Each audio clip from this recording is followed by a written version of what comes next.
في حد هنا بعت لي رساله بيقول لي يا عمرو، هنا انا معايا التليفون بتاعي اوبو اي 15، لما تكون الشاشه مطفيه زي كده مضلمه وحد يرن عليا، الرنه ما بتظهرش في صوت، بس ما اعرفش مين اللي بيرن عليا.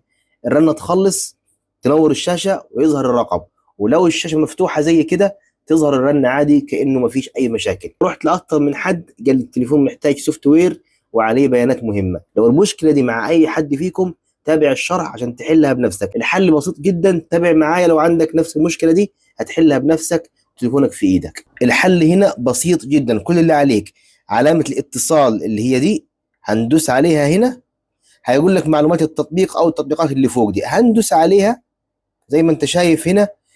كلمه التخزين هنا ممكن تلاقيها هنا في اي مكان، التخزين عموما هندوس عليها، وندوس هنا على كلمة محو البيانات اللي هي دي، وننزل نعمل محو ذاكرة التخزين المؤقت اللي هي دي. بس كده. بعد ما تمسح البيانات والتخزين المؤقت تعمل اعادة تشغيل الموبايل بتاعك، هتلاقي المشكلة اتحلت معاك تماما ومفيش اي مشاكل خالص.